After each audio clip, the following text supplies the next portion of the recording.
Ya a las 6 de la mañana con 53 minutos, nuestra primera invitada para entrevistas en vivo, la recibimos y le damos la bienvenida en el set, ex concejala de Santo Domingo, Amada María Ortiz, y vamos a platicar sobre la intención o la propuesta de ampliación del perímetro urbano actual. Muy buenos días, bienvenida, qué gusto tenerla con nosotros esta mañana. Buenos días, María Elena, buenos días, Fernando, buenos días, Santo Domingo. Contenta de estar en este medio y poderme dirigir a la ciudadanía de Santo Domingo. Con su experiencia como concejala del Cantón Santo Domingo, ¿alguna vez durante su permanencia en el Consejo Municipal se habló sobre la posibilidad de la ampliación del perímetro urbano? ¿Qué opinión le merece? Sí, efectivamente, Marianela y Santo Domingo, yo recuerdo claramente que por los meses de noviembre y diciembre del año 2014 se planteó la ampliación del perímetro urbano para que, recogido dentro de la ordenanza del PDOT, esta sea una herramienta jurídica ajustable, flexible, capaz de dar también esa posibilidad de incorporar áreas, terrenos y proyectos que ya estaban ejecutados, pero que, estando dentro del casco urbano, no estaban legalmente en el perímetro urbano. Fueron diferentes ¿Cómo pueden talleres. estar en el casco urbano si están fuera del perímetro urbano? Marianela, realmente yo soy muy cruda a veces al hablar de estos temas, y también hice mi exposición en dichos talleres que fueron por estos meses, donde tuvo participación de historiadores, de periodistas, de representantes de organizaciones sociales, de gremios, de ciudadanía, de directores, de consultores de turno, de amigos del administrador de turno. Fuimos invitados como concejales, como ciudadanos, para que conozcamos esta actualización de la herramienta jurídica determinada PDOT 2015-2030.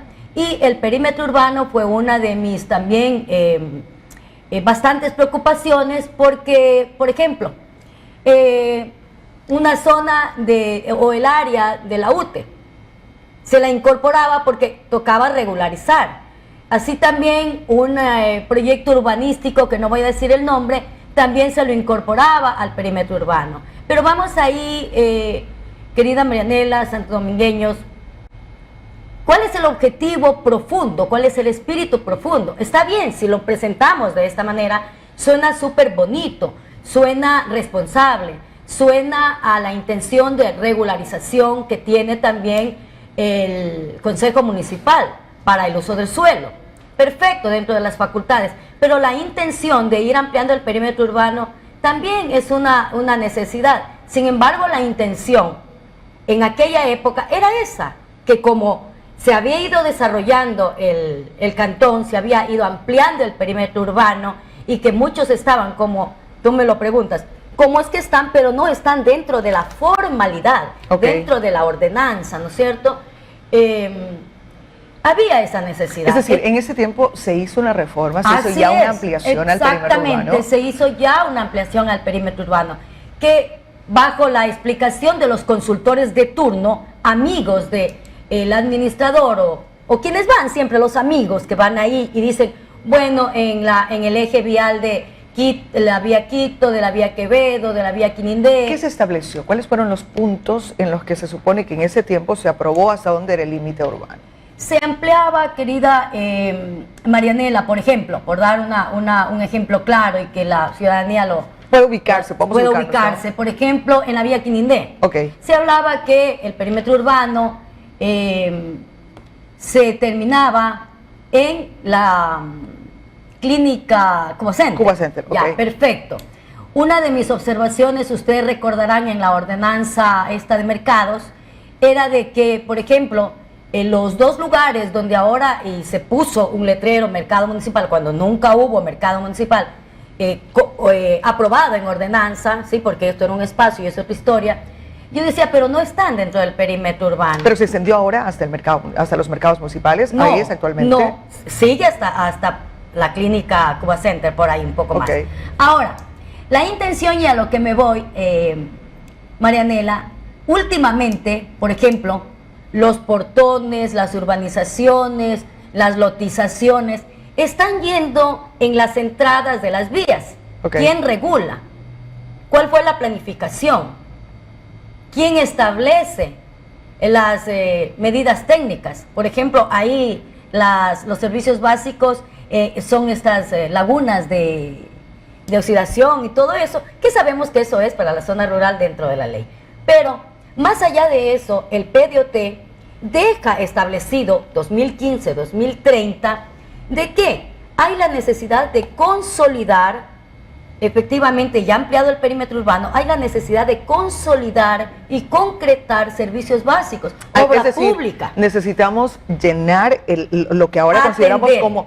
bueno, atender. primero Porque- atender, porque no hay servicios básicos, pero luego si pienso en salir, la pregunta ¿es bueno que se amplíe el perímetro urbano o no deberíamos ampliar el perímetro urbano? La opinión de Amada María Ortiz dentro de lo que establece el PDOT y con ya esa proyección, hay un PDOT y hay un trabajo hecho hasta el 2030.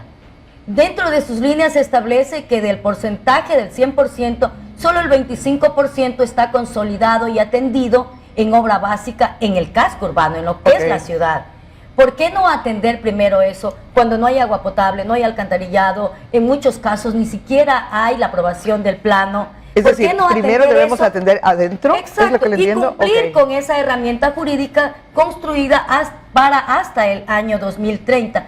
¿Qué pasa con todo ese dinero, esa inversión pública pagada a los consultores?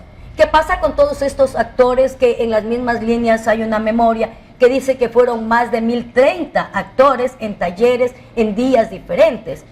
¿Qué pasa con la seguridad jurídica de esa herramienta Ahora, jurídica? acuérdese usted que el PDOT también puede ser actualizado y manda la norma a que sea actualizado con el ingreso de las nuevas autoridades. Sí. Y las nuevas autoridades deben alinearlo a sus ofertas de campaña. Esté bien o no esté bien, o nos guste o no, la ley establece que existe esta posibilidad. Lo cual tampoco es correcto, porque no siempre lo recogido en los ordenamientos jurídicos, en este caso en el PDOT, que es una ordenanza, que su espíritu o su objetivo es para concretar planes nacionales, planes regionales, provinciales y dentro de acá. Ahora, ese es otro cantar, porque Esa las emplades actualización, será la que tenga que determinar que está bien o que está ya no mal. existe, ¿no? Sí, Ya. pero que ya tiene usted una secretaría de planificación y que lamentablemente, porque aquí tenemos nosotros planes que son a la medida de las actuales administraciones y no medidas lamentablemente de ciudad. Yo no diría a los planes de gobierno, Marianela. Yo diría al antojo, al capricho, a las conveniencias y a los intereses.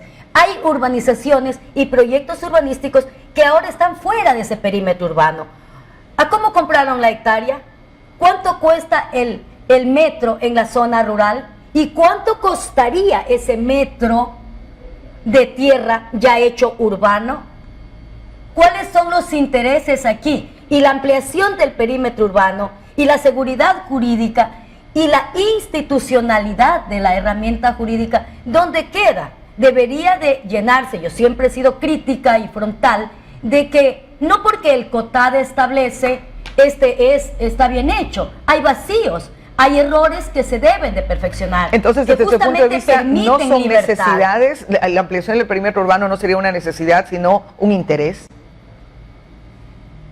Frontalmente, hay urbanizaciones y lotizaciones que últimamente, con una rapidez increíble, siguen ofertando viviendas, soluciones viviendísticas. Sigue siendo el gran negocio, Marianela. ¿A cómo? Hágase la pregunta, señor ciudadano, quien está con el interés de comprar en los portones porque quiere vivir fuera del ruido, de toda la oferta linda que se hace en este tipo de lotizaciones. ¿Cuánto le costó al urbanizador eso? ¿Cuánto llegaría a costar cuando ya sea zona urbana? Todos esos intereses, Marianela, cuando en ese mismo plan de ordenamiento territorial ya se dijo que hasta el 2030 hay que atenderlo. Y no lo dijo el alcalde, lo dijeron consultores, historiadores, periodistas, representantes de organizaciones sociales, de organizaciones gremiales. Todo ese trabajo, ¿dónde queda? Todo ese dinero invertido, ¿dónde queda, Marianela?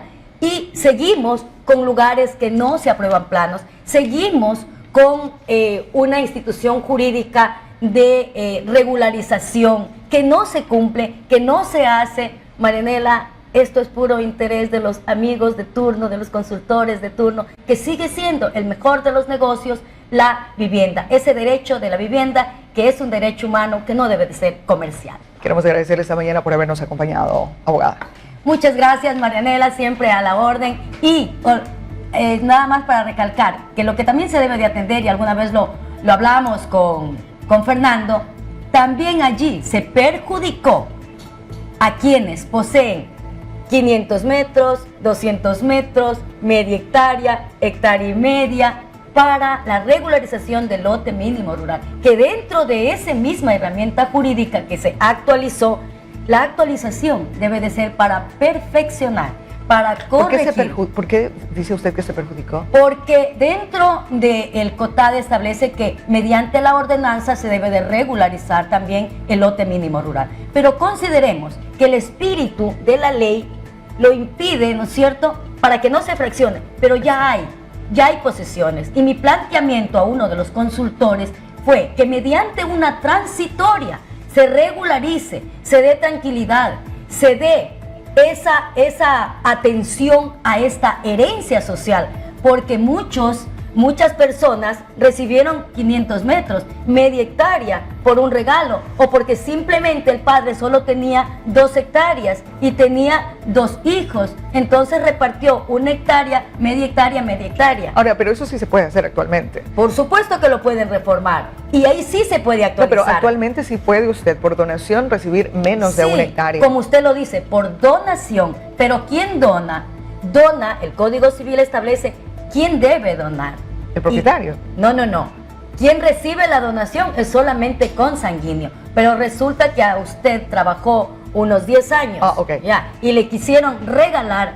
Esas deben de ser las preocupaciones, y allí sí debe de haber una actualización, es decir, para que sea ajustable a la necesidad y a la flexible realidad ante estas situaciones, pero si el fondo es el interés personal de aprobar proyectos urbanísticos y subir el costo del metro en la zona, cuando ellos sean urbanos, es terrible.